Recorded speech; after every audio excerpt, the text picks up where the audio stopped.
Bonsoir à toutes et à tous et bienvenue au Journal du Soir sur Télé Liban.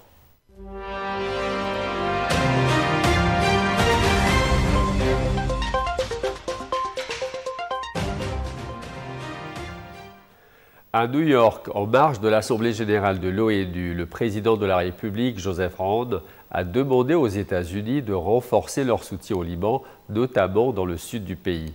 Lors de ses rencontres avec le chef d'État américain, Marco Rubio, et la sénatrice Jeanne Shaheen, le chef de l'État a insisté sur l'application des engagements Israël et sur l'aide militaire et économique nécessaire à la stabilité du Liban. Le chef de l'État a appelé Washington à peser sur Israël pour qu'elle respecte l'accord du 27 novembre 2024, prévoyant la cessation des hostilités dans le sud du pays, le retrait des positions occupées et la libération des prisonniers libanais. Le chef de l'État a également réclamé davantage d'équipements et de soutien logistique pour l'armée libanaise, appelée à maintenir la sécurité sur l'ensemble du territoire du sud du Litanie aux frontières nord-est. Un second rendez-vous a eu lieu avec la sénatrice américaine Jeanne Shaheen. Celle-ci a confirmé une aide de 193 millions de dollars pour l'armée libanaise et 40 millions pour les forces de sécurité intérieure, une enveloppe destinée à renforcer la capacité des forces armées. Le ministre de l'Information, Paul Morcos, a reçu la délégation de l'Organisation internationale de la francophonie, composé notamment du directeur du bureau régional au Liban, Levon Amirjanian, et de plusieurs experts, notamment de l'expert Vincent Couronne et de Nathalie Mougon, coordinatrice des projets à Beyrouth, en présence de la présidence du conseil d'administration de Télé Liban, la directrice générale, Dr Erissar Nadaf. Une rencontre qui marque une nouvelle étape dans le partenariat entre le ministère et l'OIF autour d'un enjeu devenu crucial, la lutte contre les fausses informations et la mise en place d'une politique nationale pour les contrer. Tout en réaffirmant son attachement à la liberté de la presse, le ministre a insisté sur les dangers des fake news, source de confusion pour les citoyens et de dommages profonds pour l'économie. La réunion a permis d'aborder les moyens de détection, de prévention, mais aussi la nécessité d'un cadre législatif moderne à travers le projet de loi sur les médias porté par le ministre. La visite du groupe francophone se poursuivra sur 3 jours avec des rencontres prévues avec le Conseil national de l'information, des parlementaires ainsi que des représentants de la société civile et des syndicats. À New York, le président syrien Ahmad al-Sharaa a profité de l'Assemblée générale de l'ONU pour afficher sa volonté d'apaisement avec Israël, tout en écartant pour l'instant toute reconnaissance officielle. Une position prudente entre recherche d'accords sécuritaires et pressions internationales.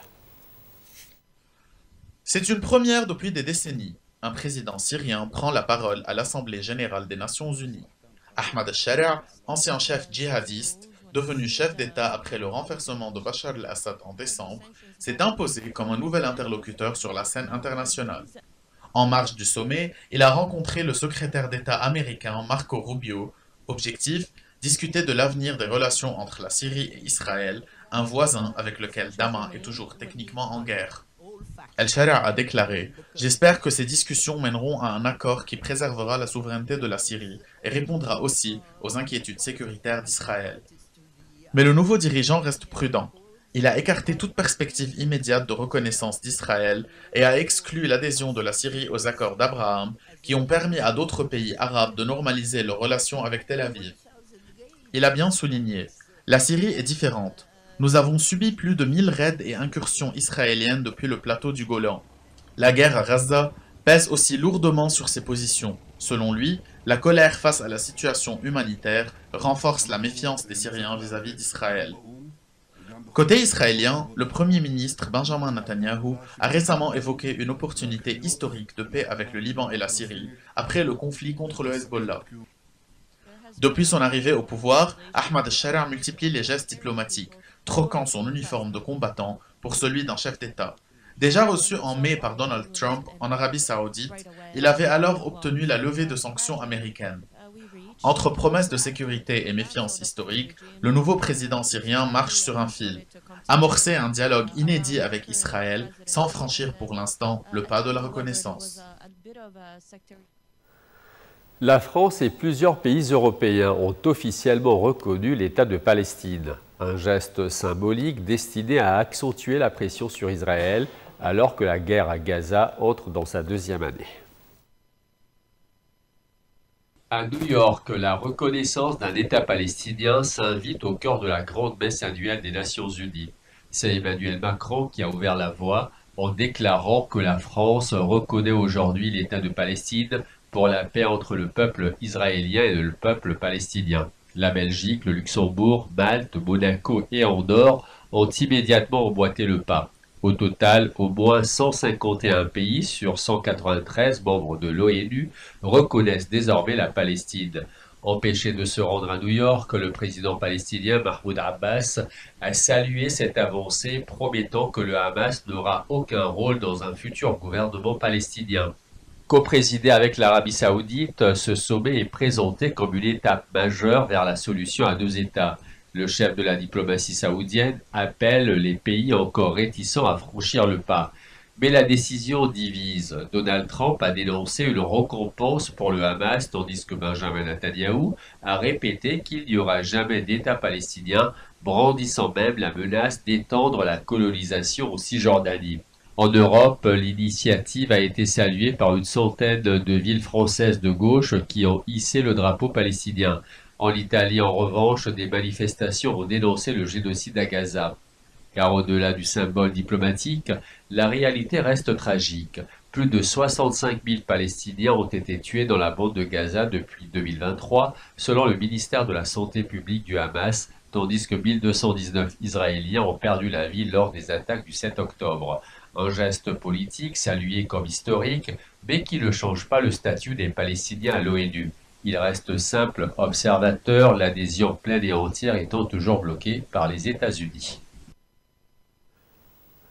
L'ONU tire la sonnette d'alarme. La Russie pratiquerait de manière systématique la torture sur des civils ukrainiens détenus dans les zones occupées. Un rapport accablant présenté à Genève décrit un usage généralisé de la violence, y compris sexuelle, tandis que l'Ukraine est elle-même épinglée pour des abus.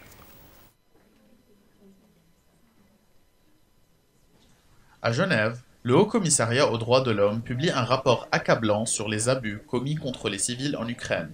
Selon les enquêteurs, la Russie soumet de façon répandue et systématique des détenus civils à la torture. 216 anciens détenus ont été interrogés par l'ONU. 92% d'entre eux décrivent le même calvaire. Passage à tabac à coups de bâton ou de matraque, électrocution, simulacre d'exécution. Certains relatent aussi des violences sexuelles et des menaces contre leurs proches. Volker Turk, le haut-commissaire aux droits de l'homme, déclare « Des personnes ont été arrêtées arbitrairement dans les rues, inculpées sur des bases changeantes et parfois détenues des années. Ces violations doivent être au centre de toute discussion de paix. » En mai dernier, les autorités ukrainiennes recensaient environ 1800 civils aux mains de la Russie. L'ONU estime que ce chiffre est probablement bien plus élevé. Mais le rapport pointe aussi des abus du côté ukrainien. Plus de 2250 détenus liés au conflit sont aujourd'hui incarcérés pour soupçon de trahison ou de collaboration. Certains civils, accusés pour des tâches ordinaires comme le ramassage des ordures, disent avoir subi mauvais traitements et tortures.